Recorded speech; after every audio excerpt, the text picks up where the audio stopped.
Welcome in to Sweaty Time Pro Wrestling, the only podcast in the Marsland Media Empire conglomeration, force of nature and will, that is breaking down episode by episode, beat by beat, and sweat by sweat, Lucha Underground from the El Rey Network and AAA.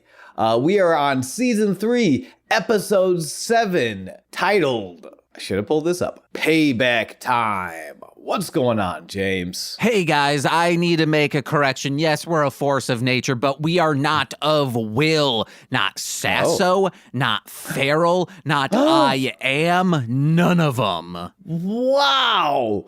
I would have named a fourth Will, but you took mine with Sasso. Ooh, what about William Tell? Oh yeah, he shot his son in the head. Wait, really? Who's that? I don't know who William Tell is. Isn't William Tell the story of the apple? Oh, okay. Maybe. I actually have. So, I feel pretty good. I'm Sean, by the way. Good to see y'all. William Told. What about that? Hey, I'm about to told William Tell off because I don't know this fucker. But, I feel pretty confident in general with most myths and folk tales. Not super deep on I don't have a degree or anything, but I don't? feel. Oh man, your parents are gonna be pissed. Yo, don't give me the third degree on my lack of degree, you son of a bitch. No, but I don't feel it's the usually I know some things, and I really don't know anything about William Tell. That is the weirdest brag I've ever had. I know some things, but I don't even know if William Tell is a real person or not. I just know there is an apple, and he shoots it off of his son's head in a bet. I don't know if that's the person, but he is of. Oh no, he did shoot the apple. Yeah, you got it. You know him. It is a real person. I think he just did it for a bet. I think he was just a shitty dad. This is, according to legend, Tell was an expert mountain climber and marksman with a crossbow who assassinated some guy. Jeez. But also did the apple thing. They don't talk about the assassination so much. Wow. Okay. Why am I so nervous about William Tell's assassination attempt? I guess I just made a bunch of William Tell, I support William Tell shirts, and I did not know at the time. No, I think you can support William Tell. It might have been a bad person he assassinated. I hope so. It's a weird time to support assassinators now, though, you know? I'm just saying, if someone assassinated Hitler, people would be like, yeah, you're a hero. That guy from SEAL Team 6, yeah, people call him a hero. Some people don't. Okay. That's, this is a true point. It's whether a hero or villainous assassin really is a matter of perspective. Exactly. If I got assassinated, most people would be like, yeah, why not? But you might be like, ah, man, shucks. I would be shucks AF. I would be super duper shucks. Please don't get assassinated. I've done nothing to really, it would just be a murder. It wouldn't be an assassination. You know what? No. I think we should believe in ourselves enough to think that our murders are assassinations. Mm-hmm. We are important enough, gosh damn it. Nah, I would say that I sometimes might do an assassination of character towards you, but in jest. Consistently, in fun jibes, and I'm sure to tell my counselor every time that no, it's fun. He likes me. I promise. So yeah. Sean, I was gone for the weekend. I went to Michigan for probably. Yeah. You want to know what makes Michigan fun? Doing drugs. So I thought you were gonna say time with loved ones. No, I think it's drugs. Also, spending time with loved ones. And also, not having to, go places. We were at Nicole's family has a very small cabin on a lake, and that's all we were. That's all we went to. We sometimes went into town, but mainly we're just there, and I was getting stoned, reading comics. So if we were a Batman podcast, I'd be talking about the Batman stuff I read, but we're not. That sounds lovely. I need to find a wrestling thing to talk about. They were discussing someone within their family who no one likes within their family. They are a a bad person. So the story that I'm about to tell, keep in mind of that. They were like, just discussing just stupid to vile shit this person has done and is currently still doing. I will not reveal who this person is because I feel like this person would be like, oh, this is slander. He's threatening me. But it's a wild thing that I was threatening on him. What's up? Quick tangent. Thank you so much for the preface that, like, remember, this is a bad person.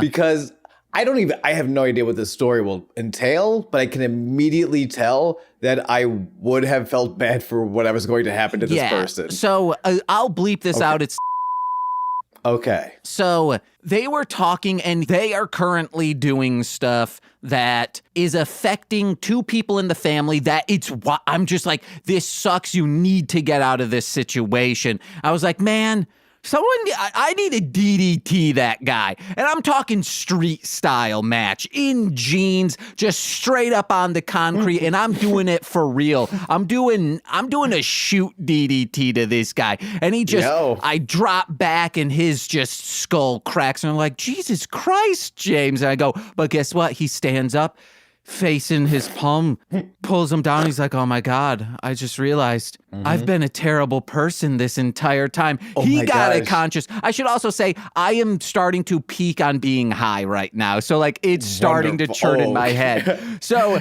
this is why I don't show up 11 minutes late for your podcast recordings, folks. James is going to be starting to peak. No. During this conversation that I'm having it is. No, I'm not peaking right. I'm stone sober. You described the DDT beautifully, might I add. And then all of a sudden, like, oh, by the way, Sean, wowzers, my hands. Okay. He's like, oh no, I've been a terrible person. He got a conscious. And I'm like, I'm like, guys, guess what?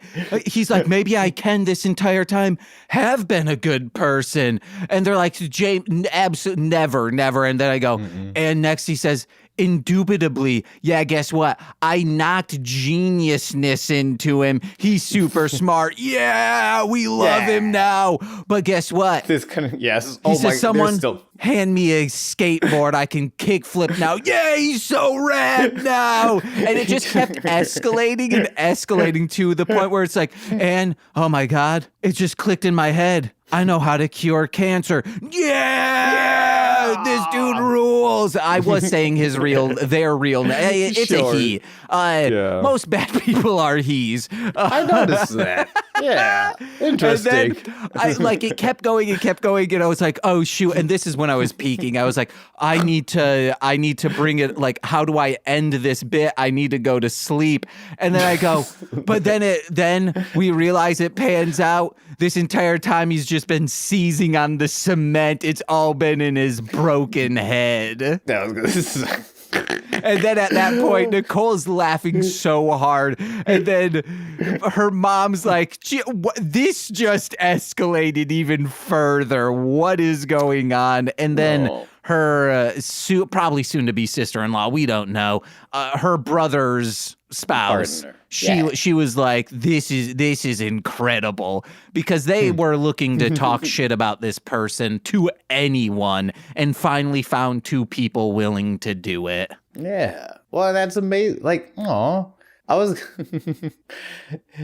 so glad the twist ending. I was kind of like, wow, I was leading on it too. So like, and then it turns out it was all in his head. Like, he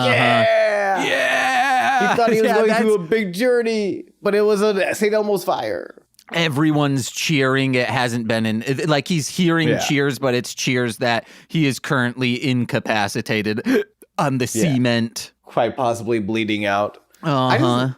I also like, that's so sweet because like, it's so sweet when you can provide that sort of meaningful distraction. Oh yeah, that catharsis as well. Yeah, because it's one thing when you're like, look, spinning plates. Like sometimes that works, but if it's like it's not connected to what y'all are talking about, it kind of feels out of nowhere.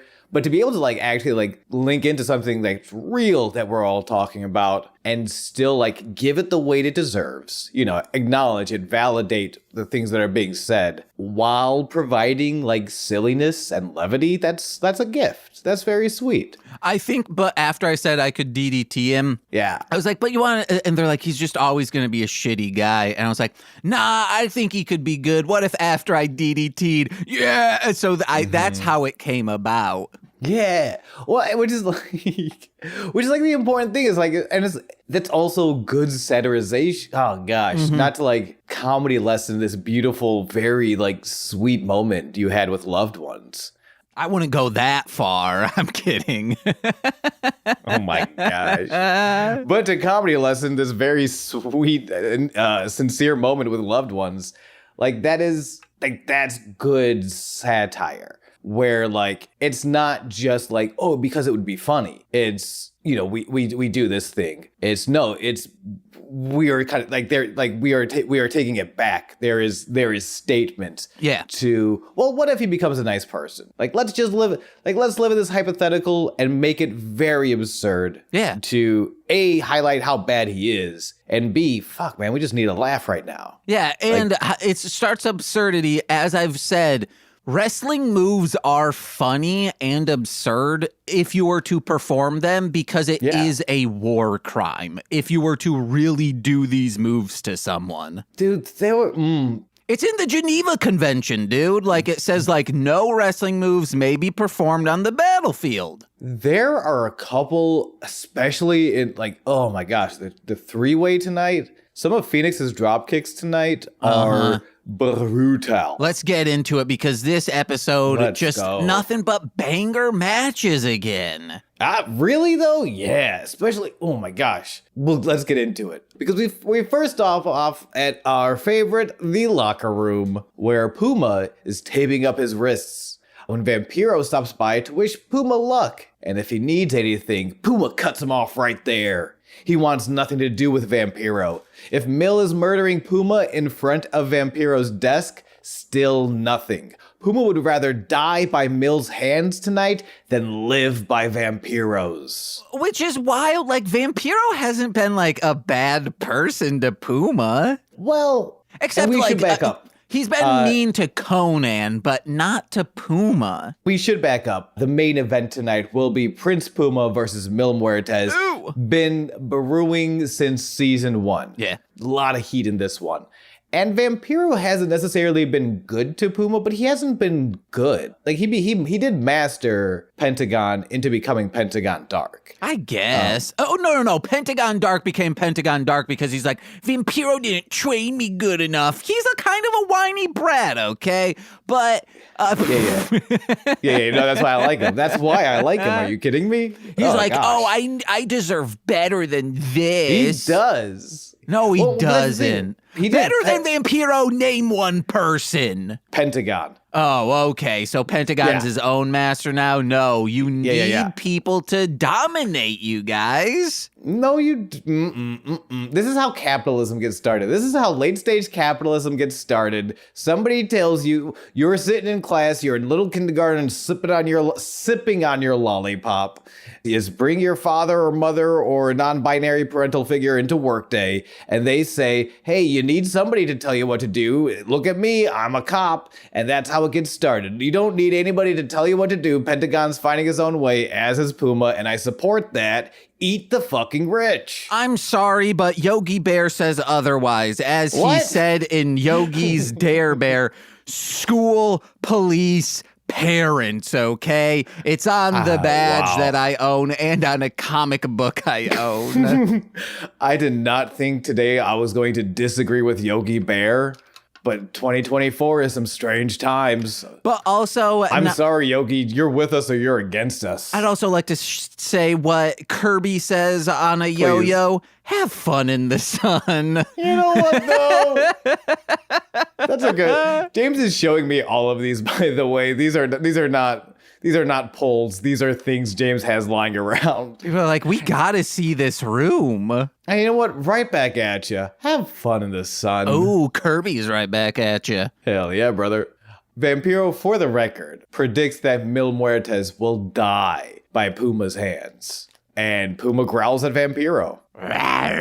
Vampiro hits this little not, I don't think it's not a full b-boy pose, but it is it's a very tough guy pose. And we get slapped back, playing us to the desk. It's at this point when growls actually come out of a human's mouth that I'm like, is this making Nicole like this more or hate it more? I don't know. Did you ask her? No, but I'm like, oh, does she think this is corny? But Nicole likes corny shit too. And it's so funny because that's like the one time, compared to normal wrestling, it's soap opera, but it's comparatively way less corny. Yeah.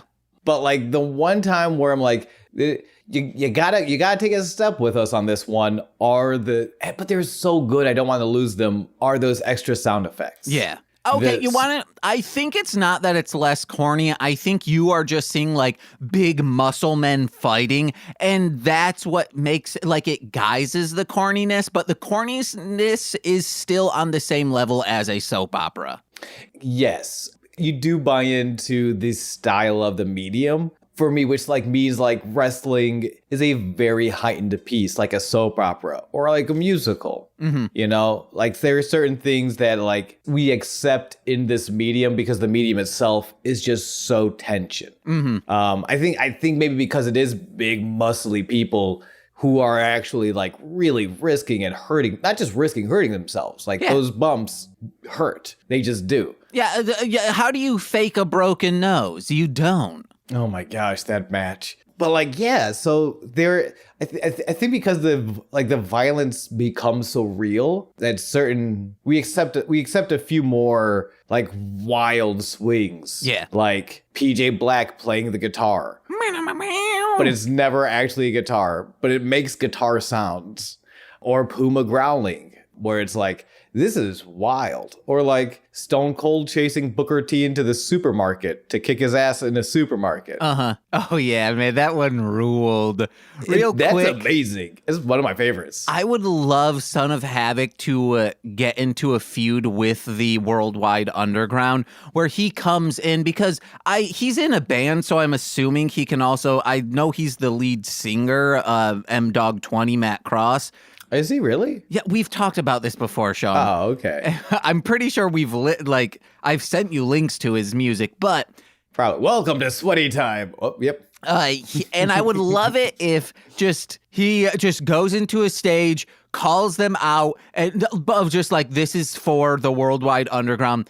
He has a guitar and just starts shredding on it, and then Worldwide Underground comes out. They do a battle of the bands, but they're just on a kendo stick playing a guitar, but it sounds like Guitar Hero when you mess up notes, and they're like, no, I can do this.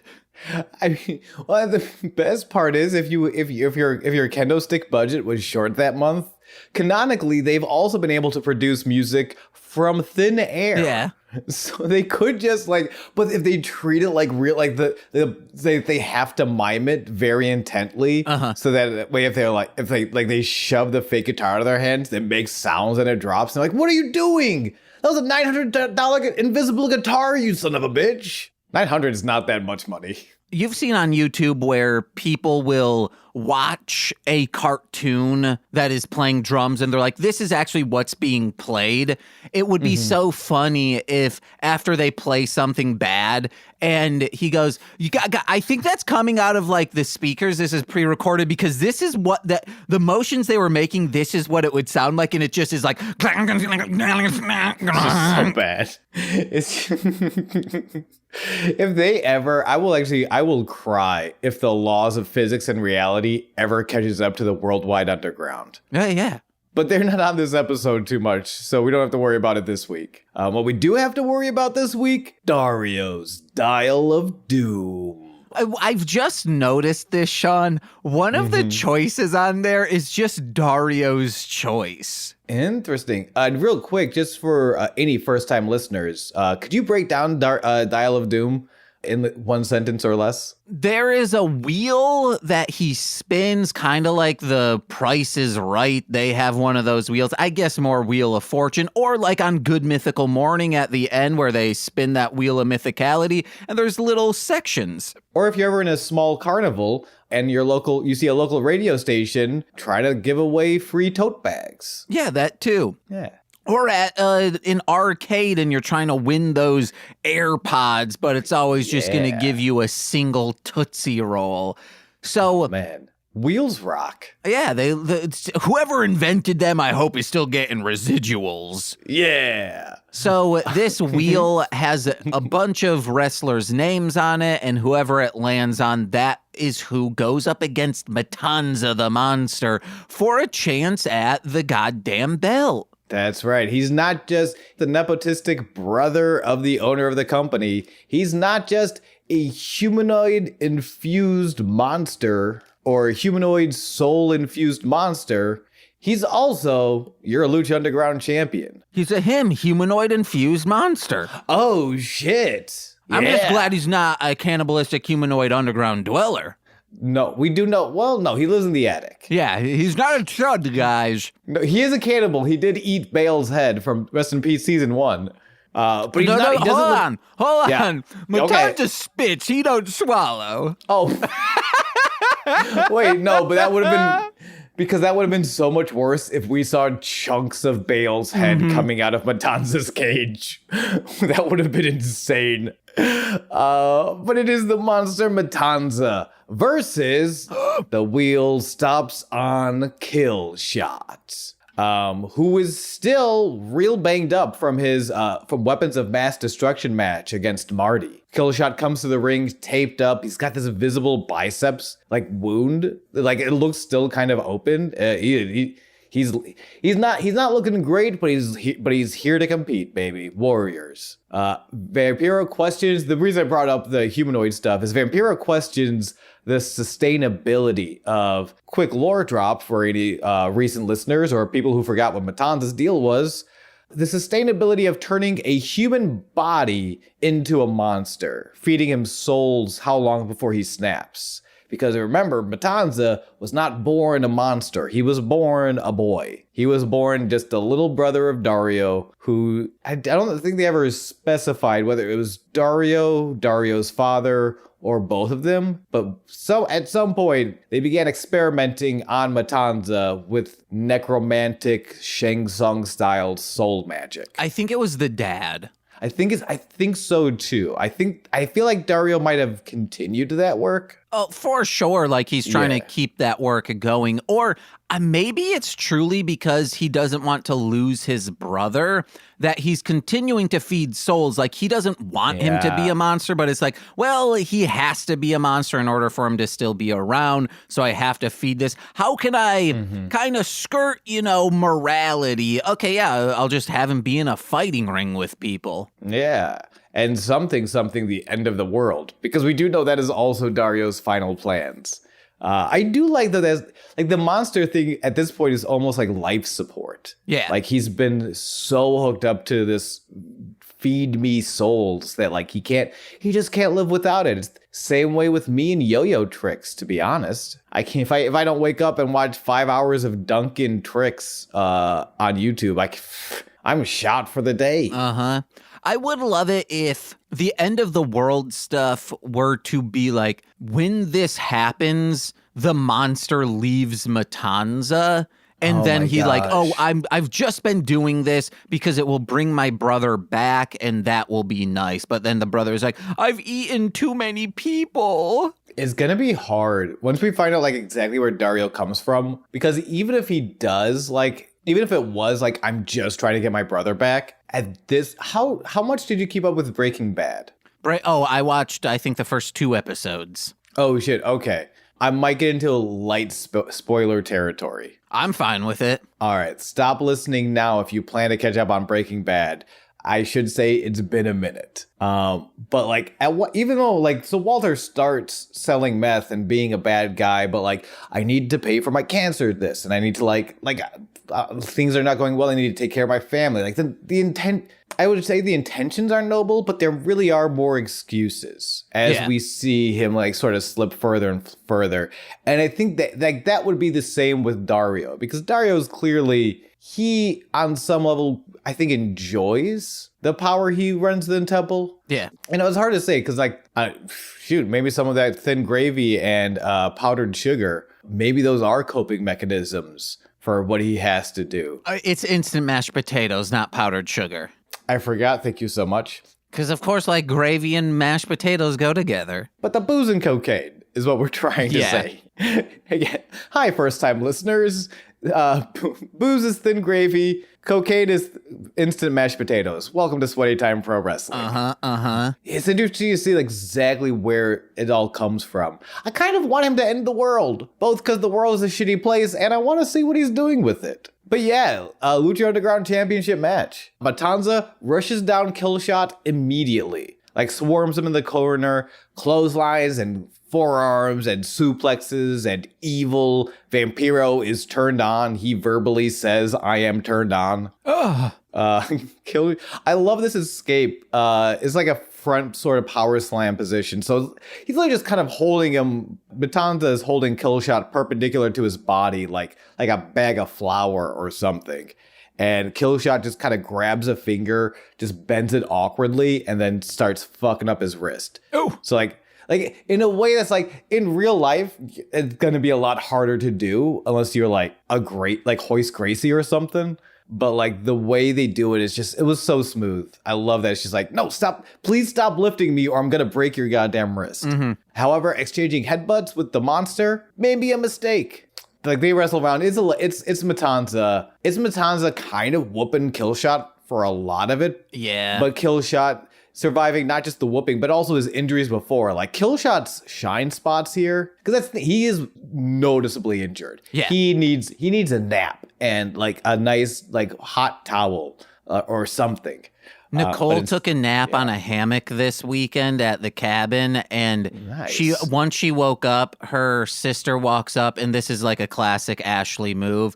She's like, oh, hey, does this feel fun? And then just starts like whipping the hammock around, and Nicole's like, no, stop. And once like kept doing it, and Nicole goes, oh, I'm gonna throw up, but keeps doing it, whatever.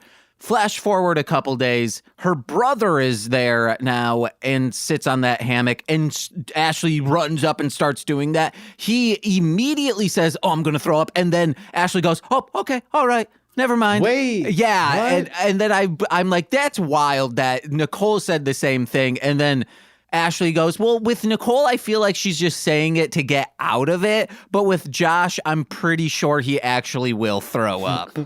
Are you familiar with Josh's like gastrointestinal tract? Terrible. How often does he? Okay, it's absolutely horrendous. He has Crohn's. So like, like he will eat a grape and then start sweating. Oh, geez. Oh, all right. Note to self: do not hammock shenanigans with Josh. Okay. That's an important note. Or a Killshot for that matter. This dude just needs a rest. Yeah. Instead, he's going up against the biggest hammock shaker of all, the monster Matanza. He needs a hammock, a Duff beer, and a chocolate milkshake, as well as some donuts. Maybe a Flaming Moe's too. Oh, and maybe a spider pig. Yeah, and maybe Peter from Family Guy. Or Yogi Bear. Hey, boo-boo. Oh, man. Yogi Bear versus Homer Simpson on relaxation. Who's going to win? Oh, okay. On relaxation, I was going to say in a fight, Yogi Bear because he's a bear. But on relaxation. I think Homer will because Yogi's he wants to scheme.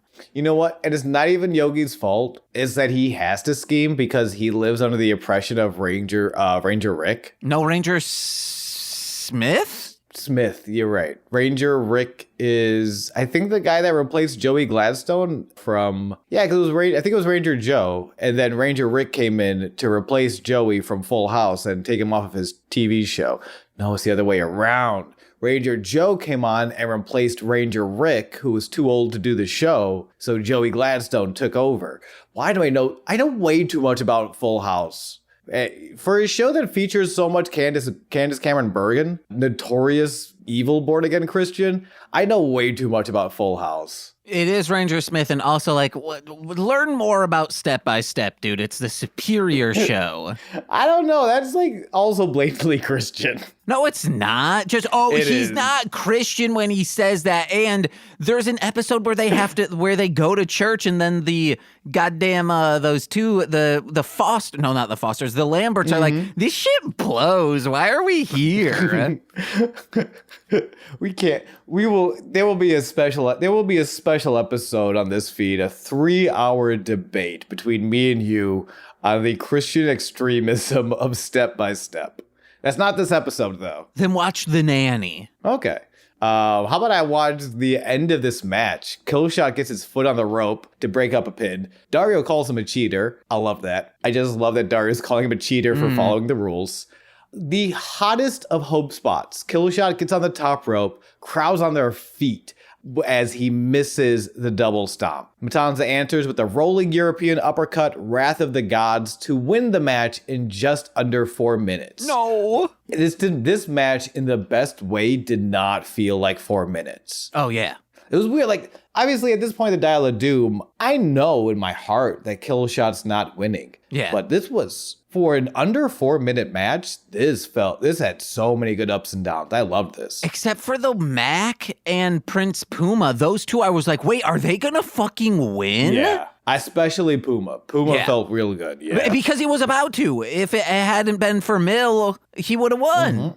New Puma, I'm telling you, like, Puma post Conan is really fucking badass. It is.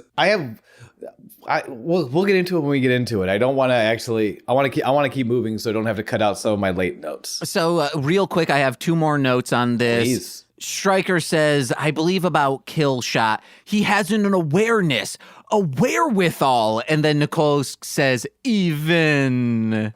Because it was classic. If he had one more, it would have been Snagglepuss. If he followed the rules of threes, he could have been a Hanna-Barbera. I wish Killshot had more offense. Like, I wish he had been on the offensive more in this, like with Puma. Or I guess because he was hurt, he couldn't have been. But it would have been nice to see this, man. Also, were people chanting Swerve in the beginning?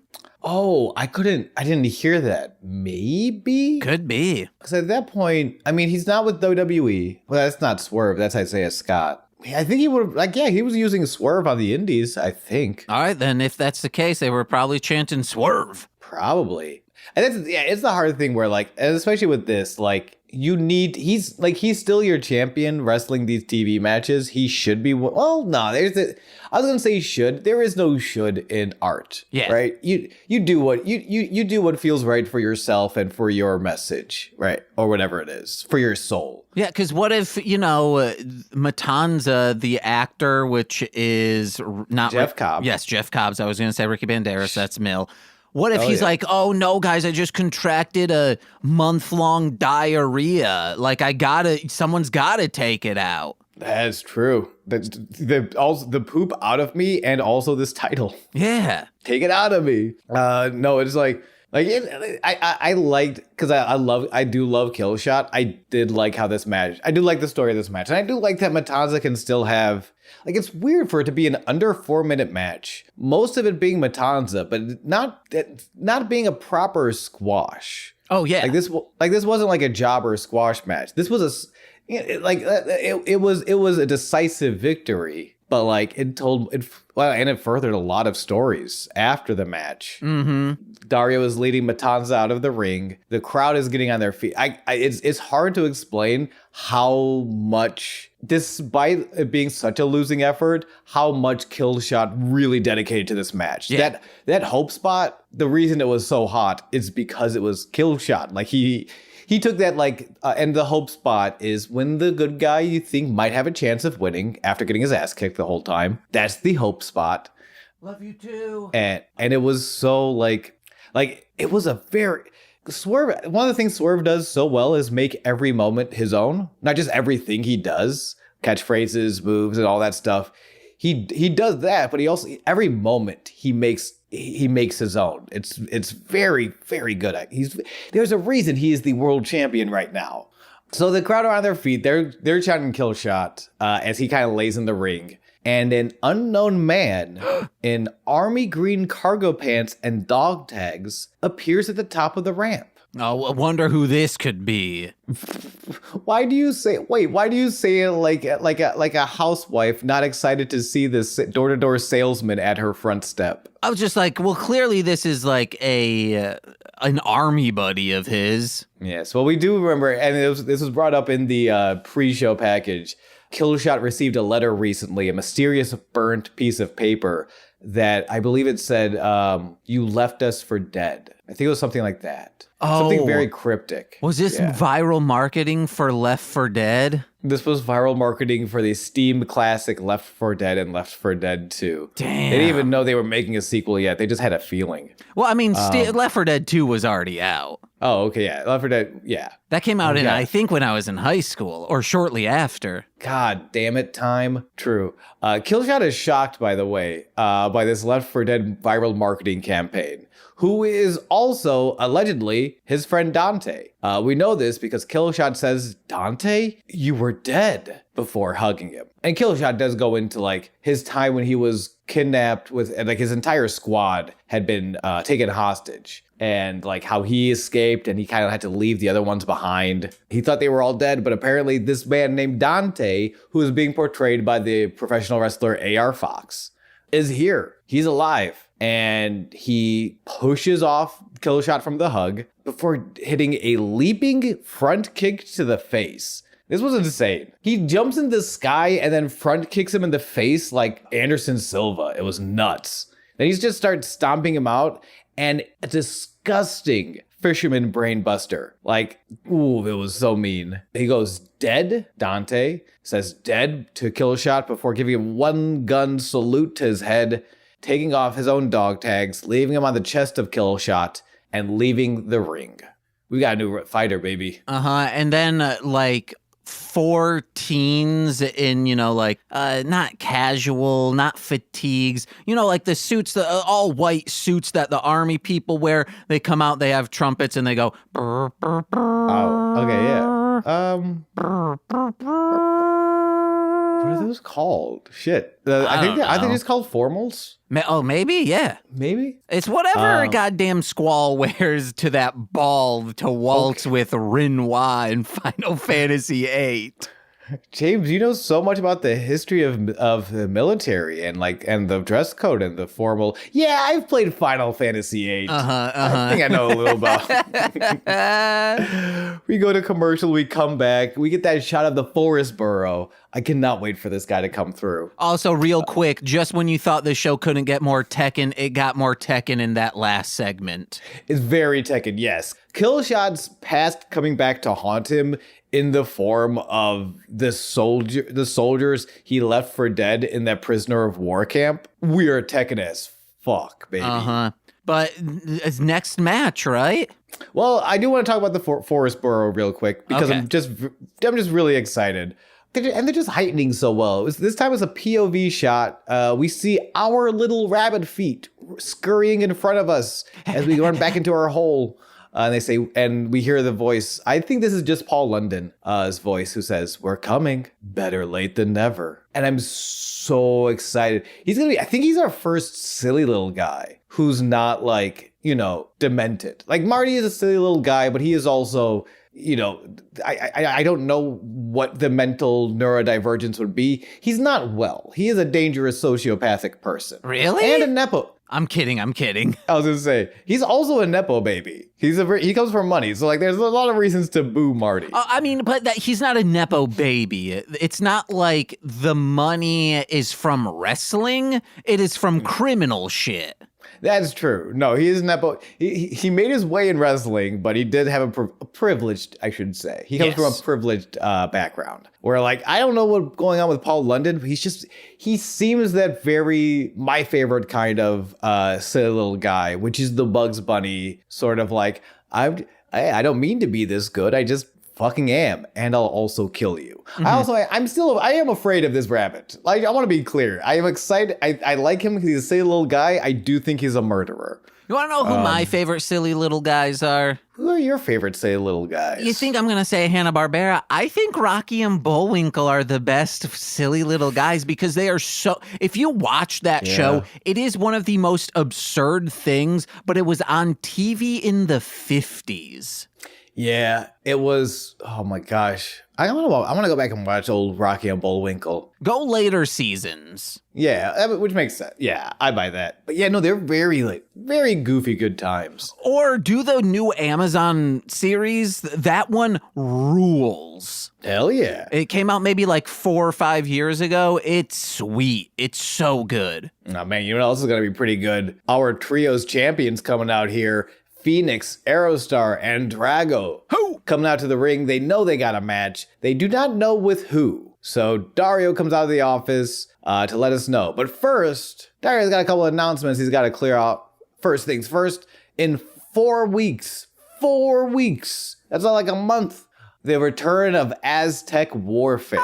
Which means the return of us doing a watch-along. Absolutely. This is the annual Battle Royale, sort of like Royal Rumble-esque match. It's going to be 20 people in the ring. It's going to be a hoot. In fact, it's going to be an extra hoot because Dario's realizing with the Dial of Doom and everything that competition is starting to get shallow for his brother, the Monster Matanza. So, for a little extra challenge and to make a real statement, Matanza will enter and defend his Lucha Underground Championship from the number 1 spot. Damn. I hope he loses, but because it's just going to be like kind of anticlimactic if he doesn't. Yeah, it will be. I mean, hopefully the best part about battle royales, one of the best things they can do is start new feuds and rivalries in unconnected to this championship. Like, hey, this guy pushed me out when I thought we were friends. Now we're fighting. You know, stuff like that. I thought you were going to say the best thing about a battle royale is making teenagers kill each other.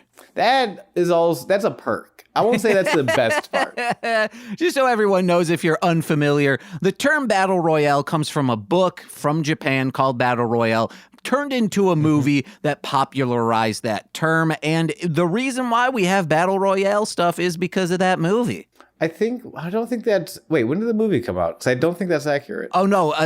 I've been told this information. The movie is from like 2000 and something, Battle Royale.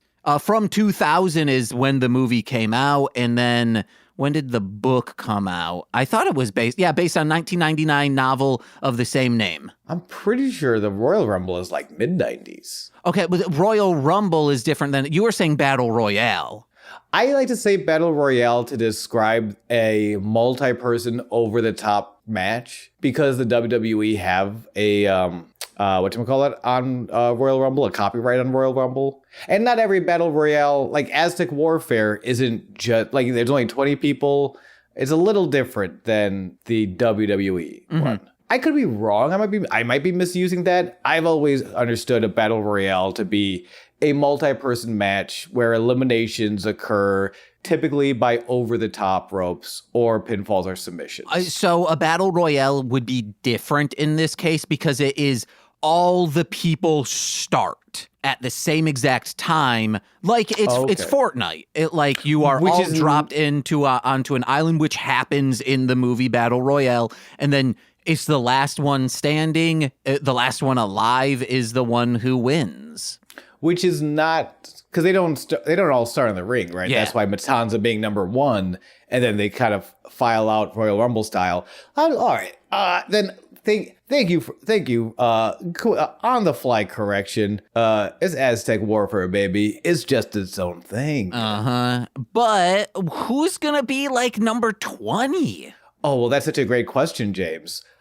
Dario's got a plan. He's always got to figure it out. You know he does. We're going to solve number 20 with a little opportunity for Phoenix. Actually, an opportunity for Drago and Aerostar as well. Matter of fact, let's make this a unique opportunity, trademark pending. Dario's handing out one of his classic unique opportunities where if you win, bully for you. If you lose, shit. In this case, the winner of this next match, they'll get the number 20 spot. However, the losers, and there will be 2 losers, will not be in Aztec Warfare at all. Because there will not be a trios tag match tonight. There will be a 3-way dance between Phoenix, Drago, and Aerostar. The winner goes on to the last spot. The losers get out of Aztec Warfare, buds. Which some might see this and be like, oh, this is just like a dumb match to like shake things up. No, this is smart of Dario to do because these 3 will be in a team during Aztec Warfare. If they all 3 were to be there, they'd be like, oh no, we are going to be the last 3 standing, and then we are going to put on the greatest match, which I've said on this show. I don't know why tag teams don't do that. They go into the Royal Rumble. We are going to be on a team. We are going to take everyone down, then give you the greatest fucking one-on-one match at the end of a Royal Rumble, and it would be beautiful. Dario is smart. That's why he's doing this. He knows if the 3 of them take on Matanza, shit. Also, no, not just the 3 of them take on Matanza, also 16 other people taking on Matanza. He's done for. He cannot stay there. Yeah, especially, and these 3, both out of Lucha Underground as well as like in Lucha Underground since season 1. These 3 have been very tight.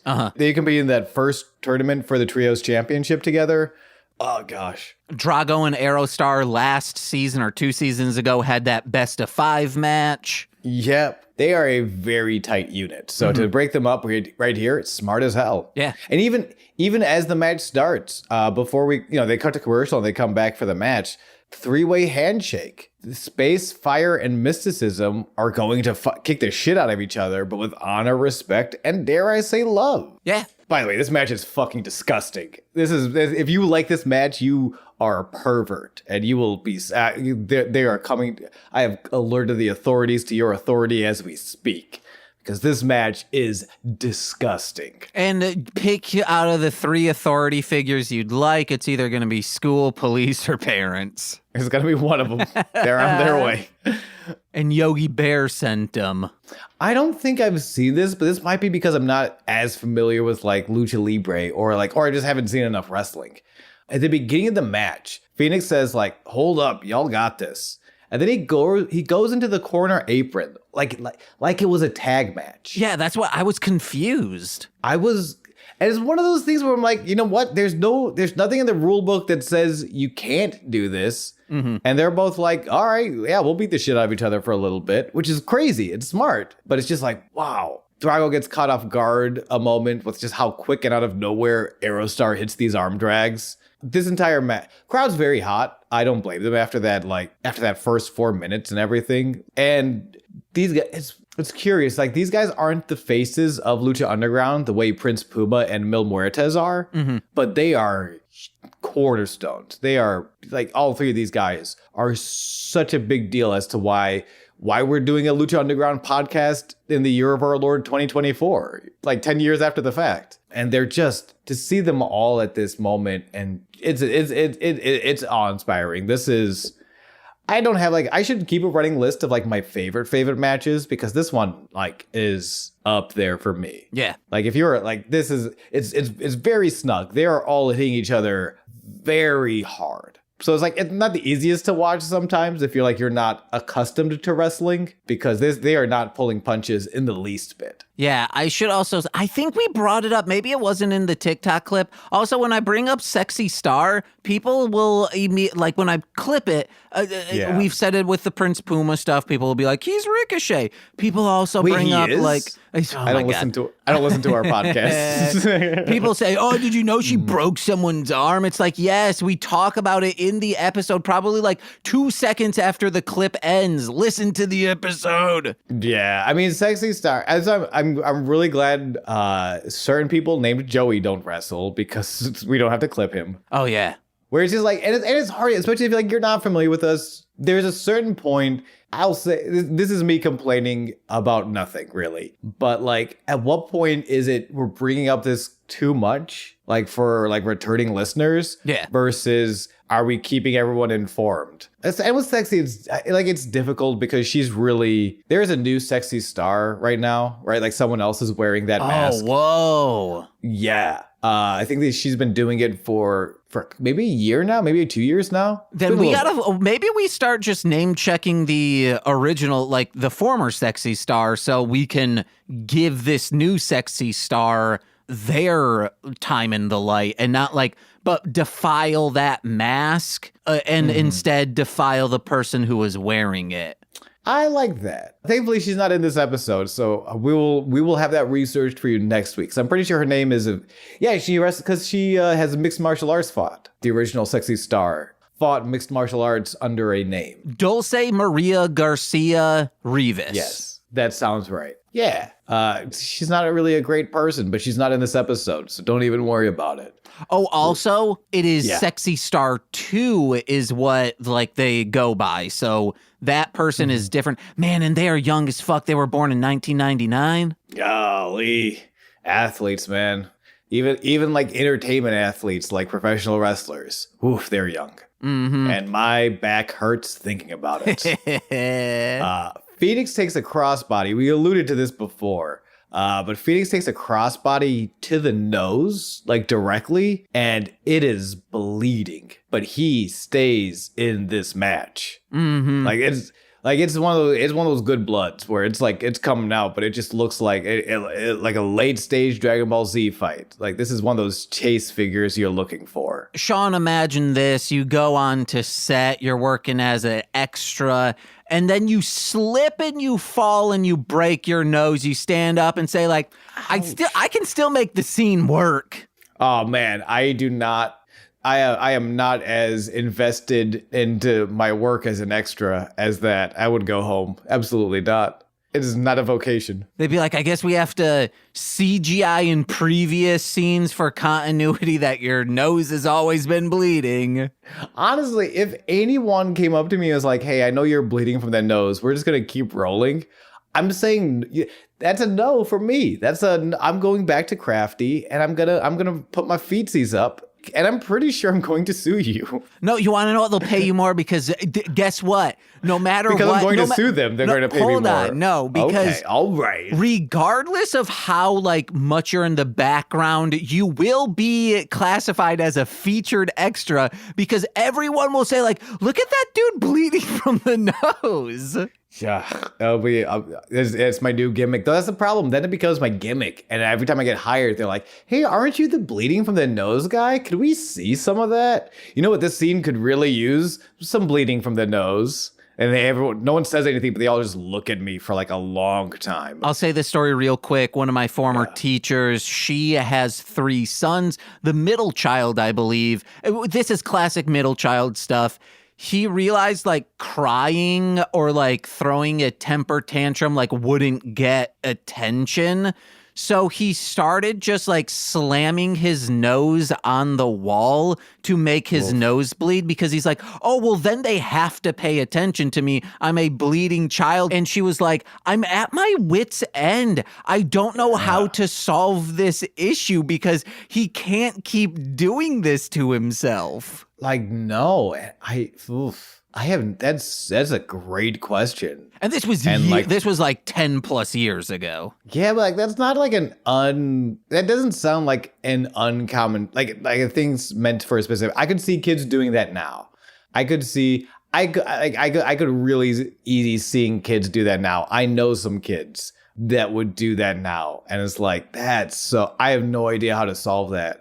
You ever like a problem you get faced with? They're not asking you to solve it, but you just like, if I was ever running across that, I'd have no idea what to do. Oh, yeah. I used to make myself throw up, but not to be like, oh, you're sick, let's take care of you. I just wanted out of school. Yeah, and that's like bad for you also, like long-term damage to making yourself throw up is not good. Maybe that's why I have all these stomach issues. Probably. Or it's because of Crohn's.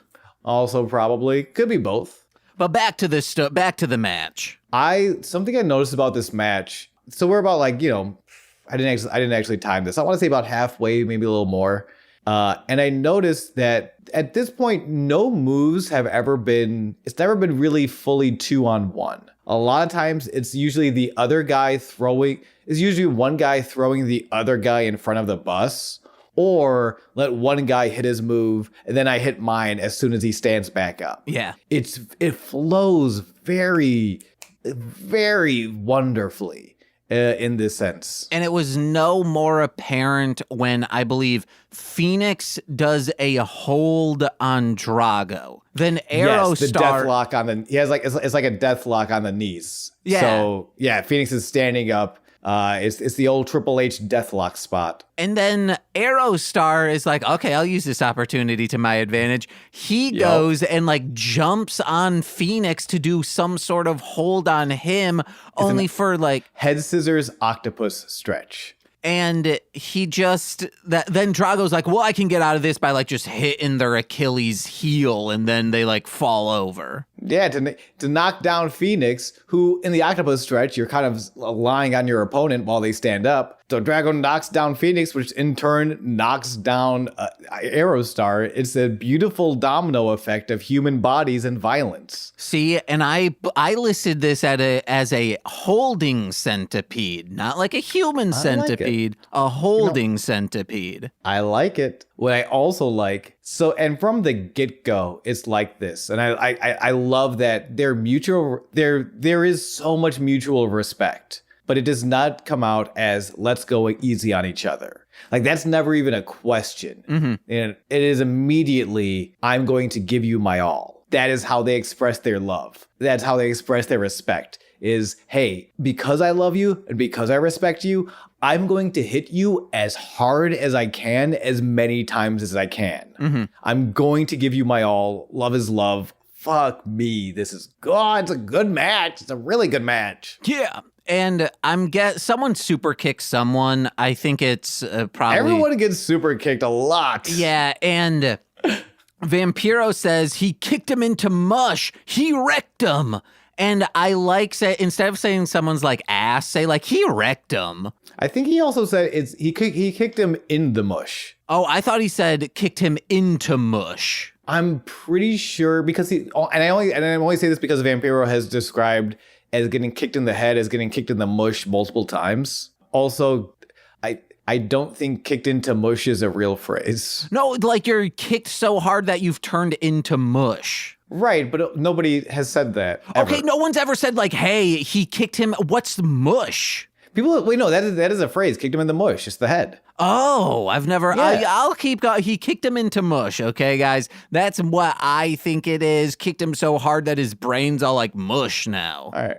And all of us who have seen an old timey comedy featuring a Jewish comedian who's familiar with Yiddish, we will all use the phrase mush. Okay. All right. I'm pretty sure it's Yiddish in origin. I will double check that for next week. But yeah. It's a gorgeous waterfall of violence and kicking into mush until Phoenix. Actually, because I have the line. Phoenix taking everyone to Mush Kick City until Drago's Poison Rana counter takes him out of the ring, and we get from Drago onto Aerostar running blockbuster neckbreaker and a cover, a pinfall in 8 minutes and 34 seconds. We've got a number 20 spot. We've got Drago in the Aztec Warfare, and we've got Phoenix and Aerostar not Aztec Warfaring this year. I was so excited because, like, from season 1, we've loved Drago, and I just thought, like, oh, Phoenix is the guy. They're going to have Phoenix win, but no, Drago did it, and I loved it. That's one of my favorite things about this trio. As much as like Phoenix, and I don't know how much of that recency bias because I've been watching AEW and I've a little bit of TNA, so I'm more familiar with Phoenix in America. Mm-hmm. But like one of the things, so like Phoenix might be like one of their golden boys, but really all three of these guys, I feel like at a moment's notice you can kind of like slot in to like a major like title push. Yeah. Like any of these guys, I could see and would be so happy to have the Lucha Underground title belt around their waist. Oh yeah. Phoenix already had, not a very long run, unfortunately, but has had a run. I hated how short it was. Same. Get more belts for Phoenix, please. But speaking of Drago, we find out some information about him. We do in the bathroom. As Drago is looking into the mirror, Cobra Moon slithers on the floor to approach unseen. I don't know if that was necessary. Yeah, guys, he's wearing a luchador mask. Like, his periffs aren't that great. Yeah, and it was a great shot. Like, cinematically, I love it. But practically, you're slithering on a bathroom floor, dude. Please stand up. Yeah, he also had his tongue out and dragons smell with their tongue. He's smelling you come by him, okay, Cobra? Cobra Moon is here. She says the scales have tipped in your favor, Drago. Because he has scales. Yeah. Now, I expect you to win Aztec Warfare and bring the title back to our tribe.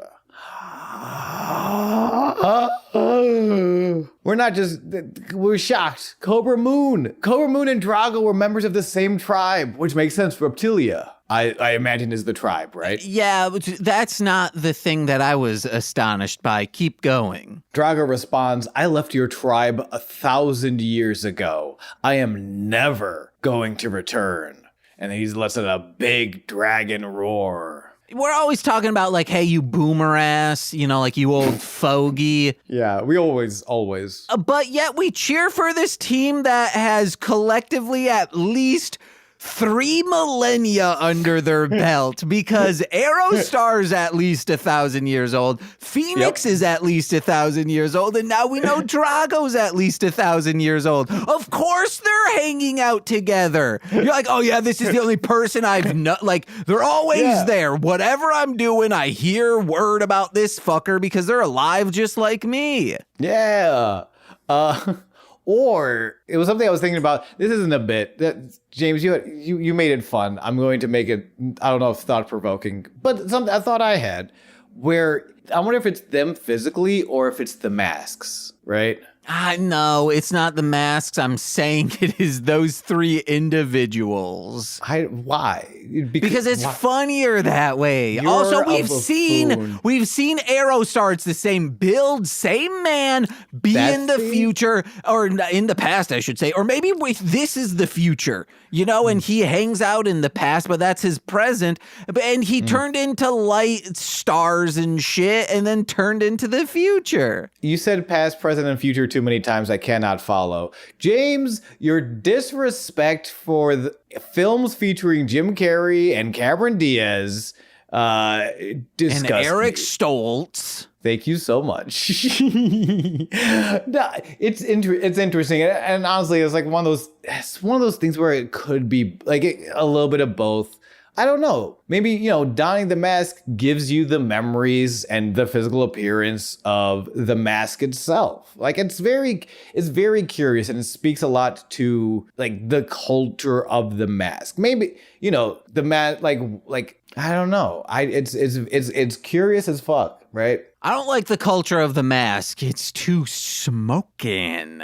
And it hurts my lungs, guys. Because of all the smoke. That makes sense. Drago is 1,000 years old, at least confirmed. Uh-huh. Somebody smoke me. Drago leaves Cobra Moon in the mirror as a rude dude eating just a tortilla shell asks, I thought this was the men's room. Wild. Cobra Moon hisses, rude dude farts. Even more wild. Think this is the guy Diamante is seeing? Remember, she has a new boyfriend? Diamante? You mean Evilise? Oh, Evilise, yes, excuse me. No, this dude is not that same guy. Who the fuck is this guy then? I think this is just a rando. No, I don't think that this can't just be a rando. I think it's a rando of hey, I thought he is eating concession food. He walks into the bathroom and he's like, oh shit, man, thought this was the men's room. Guess I'm in with the women, you on your rag. I'm gross. First of all, gross. Oh, Second of all, no, the rag is beautiful. The rag is nature. The rag brings life. I agree, just not the way you say it. Let me be very I wasn't clear. saying it. The guy was saying it that just way. Said I'm it. playing I heard a part. I'm playing, sorry, Mr. Freddy Krueger guy. I guess you're actually a child murderer. I'm not walking up to Robert Englund saying that. No, I know he's playing a character. Wait, he's playing a character? Yeah, he's not really badly burnt. That's like hours in the makeup chair. Shouts out to the makeup department. I'm 90% certain this is the guy Evilise is seeing. Otherwise, this would work as a Family Guy bit, but this is nonsense if this guy never wrestles once. If Cobra Moon doesn't kick this guy's face off at least once in the ring, this is nonsense. And not even the fun kind. This is like we're spreading ourselves too thin. This has to be the Evilise guy, the new boyfriend of Evilise. You go on to the next thing. I am on the episode list. I will see who that actor was and see if that okay. This falls together. But he does fart. That's very important to remember. We go to Dario's office. Johnny enters with a briefcase, so it's business time. Johnny lays it out. He's been in the office every week for the past couple of weeks. So he's laying it all out once and for all. Johnny needs to be Lucha Underground champion, and the world needs to know he's the greatest.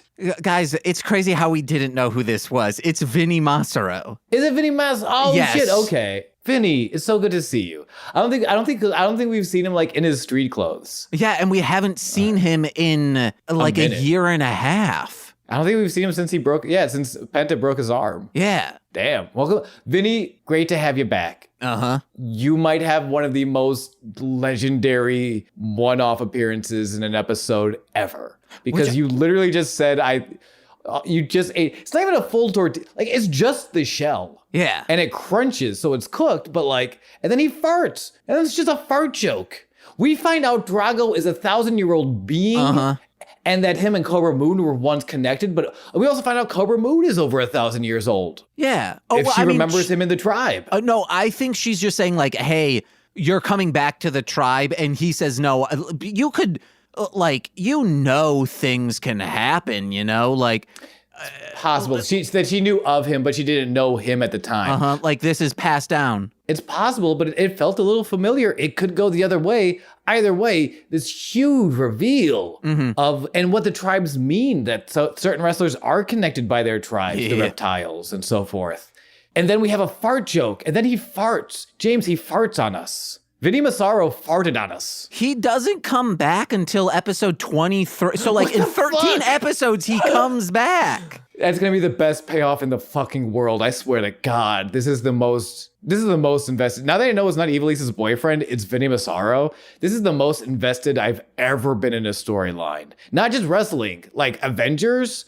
When my dad was telling me how he porked my mom to make me, all of the stories. I'm more invested in Vinny Massaro's farting guy eating tortillas backstage than I am in any of that. I'd like to hear that story and cross-reference because your mom's told me that story, so I want to hear it from the angle of your father. Yeah, some other time. When my dad is less dead. Yeah. Yeah, okay. Oh, I'll bring him back. Oh, thank you so much. Uh-huh. I'll Frankenhooker him. I like that I went Frankenhooker. Just to hear the story of my conception. Yeah. Hi, Mom. So Dario's off. But yeah, no, okay, that's all. Vinny Massaro, thank you for the greatest fart cameo I've ever seen in my life. Dario's office. Johnny lays it all down. After not getting a Dial of Doom opportunity, he's desperate. So he's returning the briefcase full of money that he won in season 1. Or more accurately, blackmailed Dario into letting him fight Big Rick for. It was complicated. Johnny used to be a good guy. Yeah, also, it's not all the money. Not all the money, no. Dario specifically said, my $100,000. Well, $94,373. I had to pay someone off. Oh, that's right. The internet photos. I want those internet photos. James, I know it's a one-off little joke and they don't plan on a show. I want those internet photos. Internet, if you're out there, if you're listening to this podcast, I want internet photos of Johnny Mundo on my desk and I want it by tomorrow. J. Jonah Jameson, suck my cold wiener. I want those Johnny Mundo pictures. I think the pictures were because Taya is, being infirmed. I think they were like for him to make her feel better. He was sitting on cakes. Oh, nice. Hell I want those pictures. I will, Johnny, if I email John Hennigan, a.k.a. John Morrison, a.k.a. Johnny Mundo, do you think, and if I email him and tell him I'm in the hospital, will you please sit on a cake for me? Like, what do you think? What are the odds he'll do that? I think it'll be as long as it takes for someone to upload a photo into an email, he will send those over because he's like, hey, someone I love is just like you. I know how you're feeling.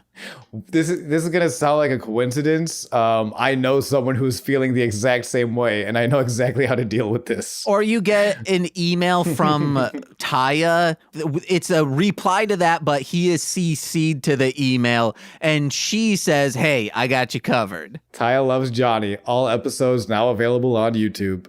So yeah, it is on. Dario books it. This money in exchange for a Gift of the Gods title match against Sexy Star. And after that, all that's left is the main event. Mil Muertes versus Prince Puma. Mil has taken Conan, his manager. He's taken Puma's first title run. He's taken his life up from Puma. And Puma's heroic presence, just being this super sweet good guy, it's been a thorn in Mil's side, all since season 1. And I think most importantly, it doesn't really get said, but who is the face of Lucha Underground? Is it Mil or is it Puma? Tonight, we find out. I think it's Dario. Probably Dario. I think it's Vinny Massaro.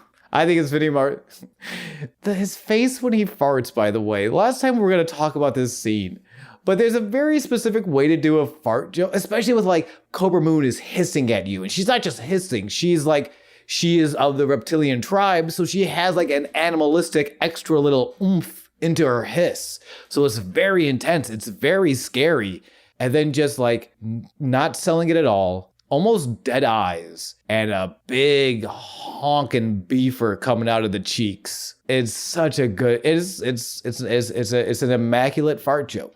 The best fart joke is in Meet the Deedles when they're like scaling a wall, like a rock wall, and Paul Walker, that's Paul Walker, right? Paul Walker. I don't know. I don't have time to look it up. So yes. He like goes down to his brother and he's like, hey, Stu, pull my finger, and he pulls it. He just like farts right in his face and he's like, get out of here. The Deedles. R.I.P. Paul Walker. For true. Match starts up. Puma will not be intimidated by Mil, which is very rare. Mil's a big dude, and he's also a necromancer. So, like, he's got a lot of evil on his side. A lot of people are intimidated by Mil. And that's really this whole match, is that Puma, not for a second, backs down. Like, he recognizes, like, oh, how do I beat Mil? It's the same way I almost beat Matanza. Keep pressing the gas. That I will they're not used to someone who is constantly pressing the gas against them. They're used to people backing off, trying to avoid, trying to escape. Both of these monsters, Mil and Matanza, they have the same strategy in that, or the same weakness, that if someone pushes against them, they're bullies, right? You push against your bully, they crumble. They're not used to that. They're not prepared for that. So Puma, yeah. Also, the best way, this is what he should have done. The best way to deal with a necromancer is have dial-up internet, so then he starts lagging. Unfortunately, he only had dial-up doom-up internet. Oh, damn. Yeah, that's really good, man. Thank you so much. Sharna Halpern, thank you so much for this moment of a dumb joke. You're a good person, and I'm kidding, you're a bad person, and it's good you're gone. I also love that you probably didn't know what I was referencing, so you're like, well, what? How can I take this away? You know what? I wasn't even thinking, James. If I was honest, I was just kind of going with it in the moment. On Diablo 2, necromancers can summon skeletons. When they summon, 20 skeletons, everyone's computer will start lagging if you are in the same room as them. Of course, this is back in the day of original Diablo 2, not the re-release. Exactly. Because I've got. You should see the terabytes of porn I can download nowadays. It's crazy. We're talking about wrestling. Yeah. Puma's one weakness though, he is a little headstrong. Because Mill's in these early rounds or these early gears, Mill is cutting off Puma's speed with his power. Also, real quick, for anyone, like, why does the porn relate to the necromancer stuff? You do exclusively download pornography of skeletons just in fuck positions. Oh, absolutely. Yeah. Yeah. And I don't have to explain it any further. Yes, my life is a series of GIFs, animated GIFs of skeletons in fuck positions. That's my life. This is your icebreaker when you walk up to a lady at a club. You say, like, man, I bet you have a nice skeleton. Yeah, it's also my icebreaker when I'm interviewing for positions at fancy big name corporations and businesses. Say, hello, how are you doing? Here is my resume. And let me tell you right now, I have a large collection of animated GIFs, skeletons in fuck positions. Hire me now. It's also how you get into the head of your nieces and nephews of when you are playing icebreaker with them. You say, like, you guys have nice skeletons. Then that gets in their head of like, holy shit, we do have skeletons in us. Oh, no. And then you're like, just they accidentally pull out the wrong thing, hit the wrong ice. And then all of a sudden those penguins and shit are falling in on their watch. Can I tell you, for me personally, a little far on the last one. A little too far on the last one. Why? I'll tell my nieces and nephews, like, hey, did you know you have a skeleton inside of you? And then they'll start freaking out. I think it's mostly the origin of why we're talking about the skeletons. Oh, yeah, I guess, yeah. Yeah. But you can just, like, just because I say, like, hey, Sean, you have nice hair. Like, you have nice hair. That's fine. But if I'm saying this to like someone's pubic hair, like, yeah, you have nice hair, that doesn't make my previous statement of you having nice hair sexual. No, but the context and the very fast rapid fire context of this podcast. Guess. Yeah. Thank you also, so how much. I edit it, it's even quicker. Oh my gosh, it's gonna be wild. Again, I am so grateful my family does not listen to my work. But thank you so much for listening, dear listeners. You're my new family. Send me money. And you're so fortunate that you don't actually have nieces and nephews. I do have nieces and nephews. Not that you claim. What does we have to finish this episode?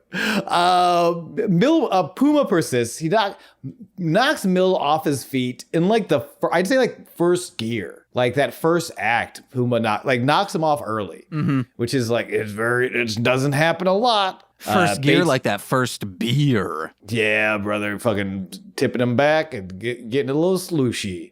Puma baits Mill into throwing himself outside of the ring, suicide dive, followed by the tope moonsault. It's fucking nuts. However, Puma's still making those mistakes. He's trying to go strike for strike with Mill in the first gear, which is like, oh no, Mill is very strong. Hits the spear, still outside the ring. That's the thing. And the other mistake is he took Mill outside the ring, which is, oh no. Mill dog walks Puma into a barricade, dog walks him into another barricade before just taking him up to the bleachers and beating the shit out of him. There's really no other way to describe the bullying as Mill takes Puma behind, like to the top of the bleachers, and then just starts walloping him. Ooh. He walks back down. Katrina raises the rock. She's very cool this entire match. Cool for the summer. Hey. Mill is posing. He's got the arms up. He's feeling himself. When Puma launches himself from the nosebleed section all the way back to the floor. Holy shit. Even Katrina sort of drops her cool demeanor for the first time. Like, Puma was on top, but she was always like, but Mill will come back. This will be fine. After that, he flying from this heavens of the bleachers into the crashing body of Mill upon Earth. She's like, well, fuck. Wait, no, stop. This is not right. It's good. This is an ace affirming match for Prince Puma. And I realize that phrase means two different things. So to be clear, ace of the company is the sort of face, is like the guy or the person that you sort of go to. In WWE, that would have been John Cena, Stone Cold in the late 90s. Like those are aces. Hiroshi Tanahashi, I famously, his theme song was Go Ace in New Japan. So like that's what this match is Puma saying like, hey, we're doing some wild ass shit here and we're doing some different shit here, but this company still has an ace. And that ace is motherfucking me. Launch myself from the bleachers. God, it's just, it brings him back into the ring and just keeps the pressure going. Meteoras, running shooting stars. Mill avoids the 630 splash, but Puma still recovers. Like I don't know if the last time we saw Mill struggle to keep an opening. Mm-hmm. Where like Mill finds openings, but Puma shuts them down very quickly. I have this spot, the mid-air Puma's windmill kick, Mill cuts off with just an elbow to the jaw. So it's like one of those spinning windmill kicks. However, instead of kicking Mill in the face, Mill punches Puma in the jaw and drops him. It's brutal. Spiral chokeslam. This is where we start seeing that old Mill come back. Like, oh, he's got some advantage. He's gonna overpower and bully Puma. Spiral chokeslam cover. Puma kicks at 2.5. Puma gets put into the flatliner position. Mill's also not taking Puma very seriously, though. A lot of posing, a lot of stopping, a lot of really taking his time, which he cannot do. Like, he thinks he can dictate the tempo, but Puma has been dictating the tempo this entire time. Yeah, he's like that. So, he's like Joe Jameson in Whiplash. Joe Jameson. Yep. J. Jonah Jameson needs the pictures of a dead Puma on the mat, so the flatliner gets loaded up. Puma elbows his way out. Super kick, roundhouse, gets caught, thrown into the corner. Mill's throwing in those 10 times clotheslines. And still, he's putting him away, but he's not taking it seriously. He poses instead of following up, and Mill gets caught. The 630 splash connects. Puma covers. Puma beats Mill in 8 minutes and 45 seconds. So good. So fucking good. It's like some titles cannot be seen. Uh-huh. Puma vanquishing Mill and cementing his place as the ace of Lucha Underground is one of those titles. After the match, Puma gives this stuck pig hand motion, sort of like a bident under a pig's chin. He gives that to Katrina, who just smiles as she uncovers and holds up the rock. As Matt signs off over the credits, we get this shot of Vampiro smirking from the desk, just kind of out of nowhere. Vampiro wasn't even saying anything. They just kind of cut to Vampiro smirking. And I did send you that image because I happened to pause it at the perfect time. I felt that in my soul. I don't actually have a note on that. I felt that image of Vampiro smirking at me, just deep in my heart, and I had to share that. Speaking of Vampiro, he says about Puma, because he's just beating up Mill, he says, there's nothing that feels as good as kicking a man when he's down. And I was like, hell yeah, dude. Yeah, no, Vampiro gets it. And they say, Mill has no friends. He has no family. And I'm like, the Mac should be talking to him because he knows somewhere he will belong. Oh, are you suggesting Mil Muertes become a juggalo? Uh-huh. Oh. I mean, hell fuck yeah. Actually, though, true. My bet is Ricky Banderas has performed at a JCW. I bet. But one last note on this match. Someone in the crowd was wearing an I Heart LU button. I was like, hell yeah. It's cool. I also like the one that has... It's almost like that Banksy image of Andre the Giant or something like that. Maybe it's more Metropolis, but it just has power and it has Dario folding his arms being all evil and shit. Lucha Underground merch, it's cool. Yeah. Yeah. It's as if they had a fantastic art department on the level of a Hollywood production. Honestly, yeah. It's almost I feel like somewhere there has to be an oral history of the El Rey network because they had so many things going for it. And also it seemed to have so many things not going for it. Yeah. I'm so curious. And I so wish this was on. I'm glad we're watching it. I'm grateful to the internet and its archives. But if this was just even up back on Tubi or something again. Yeah. Also, so we could watch it in actual HD instead of the kind of low quality, but like it's still crystal clear quality, but it's like a tiny screen of clear quality. Yeah. Well, and also the fear, we've had a couple, I think we've had 2 episodes now where I would go to like watch the episode and it's not there anymore. And that's like, especially for this show, which is so good and has no ties to the WWE, no ties to AEW. I don't think AAA owns it, or maybe that's why it got taken off Tubi. I'm not entirely sure where like some of these rights are, but like this is such a good show. And like anything, like all media and entertainment and art, at some point it will age. It will not be nearly as relevant or as I love to say, as the most accessible televised wrestling in the history of televised wrestling. Like I firmly believe it is the most accessible, but how much longer will it be that way as, the sands of time continues to pour onto it? I don't know, but it would be great if while it is still relevant and accessible, it was easier to watch, know? I don't know. It's very good though. It's amazing, and that was the main event, and there's nothing happening after the main event, surely. Wait, hold on a minute. Wait, hold on. There's more notes? Holy shit, it's a mysterious living room or a study. I'm not sure, but it's a room, and it seems to be off temple property. It's Rey Mysterio here, who they sort of pan in to reveal him, and he's saying, "Me and your son go back a long time, so you must know how hard it is for me." They pan to Rey, who's standing in front of a banner. I feel like I should recognize this room, but I don't.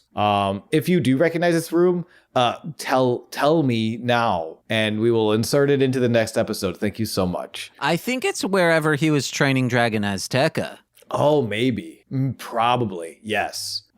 Rey goes on to say, "I've got nothing but respect for your family, but me fighting in this temple is about more than just he or I. There's big things happening, and I'm fighting for more than just me. But Chavo, he has a way of making this very personal, so I'm asking you, because I've got mad respect. If I do what I need to do, where does that put me with the Guerreros?" And who is that answering this very reasonable question of Rey Mysterio? Chavo Guerrero Sr. Woo! Classic. And they even in the little graphic says Chavo Guerrero Sr., the legend. Chavo Classic says, "Me, my father, my brothers, we all had our time in the ring, but the Guerrero dynasty did not end with my father, and it won't end with my son. Are you sure this is the only thing to do, the only way?" Rey says, "See, temple ain't big enough." He is sure. The temple isn't big enough for the both of us. Either he leaves or Rey does. And I don't know what that means, but it's going to be fucking hot. I'll tell you that much for free. I'm sorry, Rey, but you're leaving because you are not a producer on this show. Oh, no. Oh, no. Quick, somebody get Rey an executive producer title. Stat. He doesn't have to do anything. He's Rey Mysterio.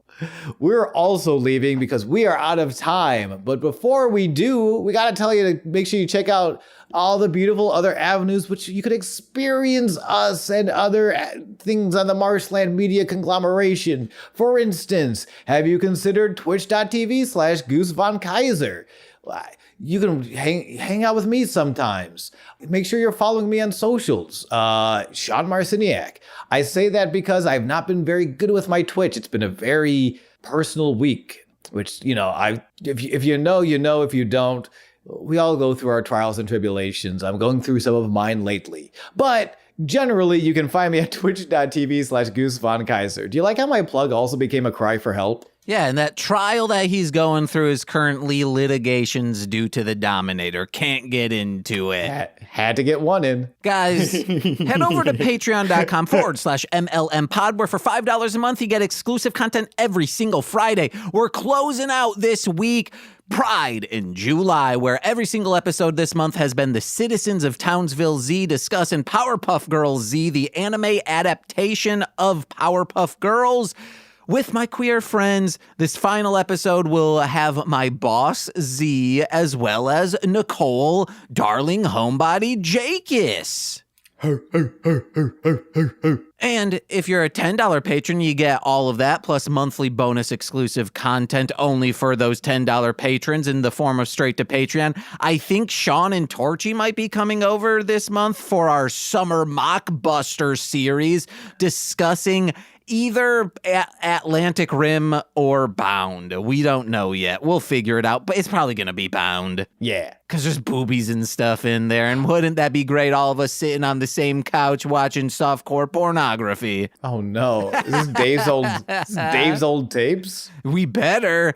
And you also get shout-outs on every single free feed podcast as a $10 patron. So let's begin with those, starting with Steve F., Eric Berry of Ranger Command Power Hour, Alex Z, The Waz, Orion, my Bickle brother in common law, Joshua, Jake, Steve Barnes, A Sweet Child of Time, and Intro Void, my mother, Lil Corey's BFF and now former roommate Shane, That Fed, twitch.tv/Corwinning. It's Corwin of This Movie's Gay. From the Rom Complex, as well as Formulaic, a podcast and script writing, it's R2 Shelby 2, and from the beautiful podcast Speed Radio, a podcast all about the Sonic video games, it's Zinny D. And you can hear him on this week's Mostly Ramblin' Master Rider over on the Mostly Speaking Sentai feed this Friday. But I've been James.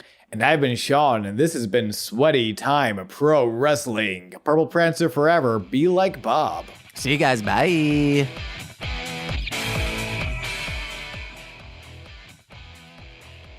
Oh, yeah.